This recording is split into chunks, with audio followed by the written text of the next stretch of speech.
नमस्कार दोस्तों, मैं हूं अखिल और आप देख रहे हैं एबीपी लाइव का डिजिटल बुलेटिन, जहां हम आपको दिन भर की खबरें बताते हैं। तो आज डिजिटल बुलेटिन में हम जिन खबरों की बात करेंगे उनमें सबसे पहला नाम है बागेश्वर धाम वाले बाबा का, जो इन दिनों चर्चा में चल रहा है। सबसे पहले उनकी बात करेंगे जहां बाबा को एक नया चैलेंज मिल गया है। फिर बात करेंगे बीबीसी की प्रोपेगेंडा वाली डॉक्यूमेंट्री की, जिससे देश का सियासी पारा गर्मा गया है और बड़े अधिकारियों ने इस पर आपत्ति जताई है। उसके बाद हम बात करेंगे उस बैठक की जिसमें पहलवान बजरंग पुनिया, साक्षी मलिक और विनेश फोगाट जैसे बड़े नाम मौजूद थे और आखिर में जो निकल कर आया वो सभी के लिए राहत भरा था। फिर बात करेंगे जम्मू के नरवाल इलाके में हुए बम ब्लास्ट की, जहां 2 धमाके में 6 लोग जख्मी हो गए। और आखिर में फिर बागेश्वर धाम वाले बाबा से जुड़ी एक और खबर के बारे में जानेंगे, जहां 7 समंदर पार लंदन में कैसे लगता है बाबा की आस्था का दरबार। तो चलिए शुरू करते हैं डिजिटल बुलेटिन।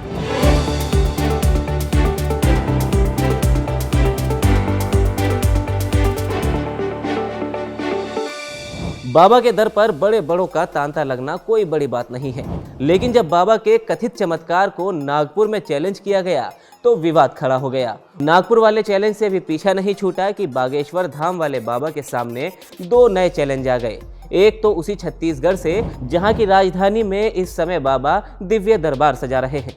बागेश्वर धाम वाले बाबा ने छत्तीसगढ़ में धर्मांतरण की बात क्या कही, वहां के कैबिनेट मंत्री कयासी लखमा ने उन्हें ये साबित करने की चुनौती दे डाली। और सिर्फ छत्तीसगढ़ ही नहीं, मध्य प्रदेश विधानसभा में कांग्रेस के नेता प्रतिपक्ष गोविंद सिंह ने बाबा को चमत्कारी शक्तियां साबित करने की चुनौती दी। दिलचस्प बात तो ये है कि बाबा पर जैसे जैसे विवाद खड़े होते जा रहे हैं, उनकी पॉपुलैरिटी का ग्राफ भी ठीक उसी तरह बढ़ता हुआ दिख रहा है। अब बढ़ते हैं दूसरी खबर की तरफ। प्रधानमंत्री नरेंद्र मोदी के खिलाफ बीबीसी की प्रोपेगेंडा डॉक्यूमेंट्री बनी, जिस पर जजों और बड़े अधिकारियों ने आपत्ति जताई। लगभग 302 लोगों ने चिट्ठी लिखी। चिट्ठी लिखने वालों में 13 पूर्व न्यायाधीश और 133 पूर्व अफसरों के साइन हैं, जिन्होंने इस डॉक्यूमेंट्री को भ्रामक बताया है। बताते चले कि विदेश मंत्रालय ने भी डॉक्यूमेंट्री को दुष्प्रचार बताया था। तो अब तीसरी खबर की तरफ बढ़ते हैं। कुश्ती संघ के अध्यक्ष विवाद को लेकर कल खेल मंत्री अनुराग ठाकुर ने खिलाड़ियों के साथ बैठक की। इस बैठक में पहलवान बजरंग पुनिया, साक्षी मलिक और विनेश फोगाट जैसे भारतीय कुश्ती के बड़े नाम मौजूद थे। अंत में जो निकल कर आया वो सबको राहत देने वाला था। आखिरकार इन सर्द रातों में चल रहा पहलवानों का आंदोलन खत्म हो गया। खेल मंत्री अनुराग ठाकुर ने अपने घर में 2 दिन में करीब 10 घंटे खिलाड़ियों के साथ चर्चा की। पहलवानों ने अपनी बात कही, खेल मंत्री ने उनकी बात सुनी और अंत में करीब रात 12 बजे तक सहमति के साथ वो सब बाहर आए। इस बैठक में क्या हुआ, अब वो ग्राफिक्स के जरिए समझिए। कमेटी का गठन किया जाएगा। 4 हफ्तों के अंदर कमेटी रिपोर्ट सौंपेगी। जांच पूरी होने तक बृजभूषण शरण सिंह खुद को संघ के कामकाज से अलग रखेंगे। और अब चौथी खबर की ओर बढ़ते हैं, जहां जम्मू के नरवाल इलाके में शनिवार यानी आज सुबह 2 बम ब्लास्ट हुए। जम्मू जोन के एडीजीपी मुकेश सिंह ने बताया कि इस ब्लास्ट में लगभग 7 लोगों के जख्मी होने की जानकारी मिली है। ब्लास्ट के बाद जम्मू पुलिस के वरिष्ठ अधिकारी मौके पर पहुंच गए। एक वरिष्ठ पुलिस अधिकारी ने कहा कि 2 वाहनों में विस्फोट की सूचना मिली थी, जिसमें 6 लोगों के घायल होने की खबर है। घायलों को नजदीक के अस्पताल में ले जाया गया है। फिलहाल इस जांच में एक और अहम बात सामने आई है। नरवाल के ट्रांसपोर्ट नगर में हुए बम धमाके में आतंकी डोंगरी पार्ट 2 करना चाहते थे। दरअसल वार्ड नंबर 7 में करीब 11 बजे पहला धमाका किया गया और इस धमाके को देखने आई भीड़ और सुरक्षा बलों को निशाना बनाने के लिए आतंकियों ने दूसरा धमाका कर दिया। बता दें कि 26 जनवरी से पहले सुरक्षा एजेंसियां इस बात को लेकर अलर्ट जारी कर चुकी हैं कि जम्मू में कभी भी कोई भी बड़ी वारदात हो सकती है।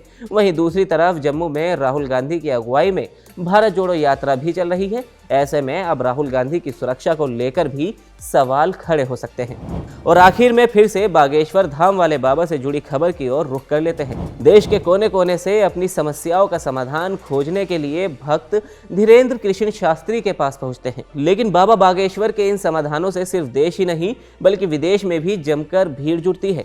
तस्वीरें कुछ वक्त पुरानी लंदन की है, जहां धीरेन्द्र कृष्ण शास्त्री कथा करने पहुंचे थे, जिसके साथ ही उन्होंने यहां भी अपना दिव्य दरबार सजाया।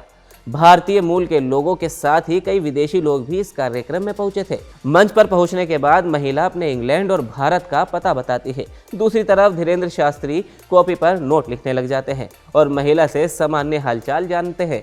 महिला अपनी समस्या के बारे में बोलना शुरू ही करती है कि बागेश्वर धाम सरकार महिला की पूरी कुंडली खोल कर रख देते हैं। इसके बाद धीरेन्द्र शास्त्री अपनी आंखों को मलते हैं और फिर अगले ही पल चौंकाने वाली बात शुरू करते हैं और समस्या सुलझाने का टोटका भी बताते हैं। लंदन में ऐसा एक नहीं बल्कि कई दिव्य दरबार धीरेन्द्र शास्त्री लगा चुके हैं। अपने हर दिव्य दरबार में भक्तों से सिर्फ सच स्वीकार कराने की अपील वो करते नजर आते हैं। लंदन में अपनी बेटी के साथ रह रही एक महिला बाबा के पास पहुंचती है। जैसे ही अपनी समस्याओं का पिटारा खोलना वो शुरू करती है, आंसुओं के सैलाब के साथ वो फपक फपक कर रो पड़ती है। इसके बाद धीरेन्द्र शास्त्री बीमारियों से लेकर निजी रिश्तों की समस्याओं तक हर एक धागा खोल कर रख देते हैं। तो दोस्तों, आज के डिजिटल बुलेटिन में सिर्फ इतना ही। बाकी तमाम खबरों के लिए आप एबीपी लाइव को सबसे पहले तो सब्सक्राइब कर लीजिए और ये वीडियो आपको कैसा लगा आप हमें कॉमेंट सेक्शन में बताएं और वीडियो को लाइक और शेयर जरूर करें।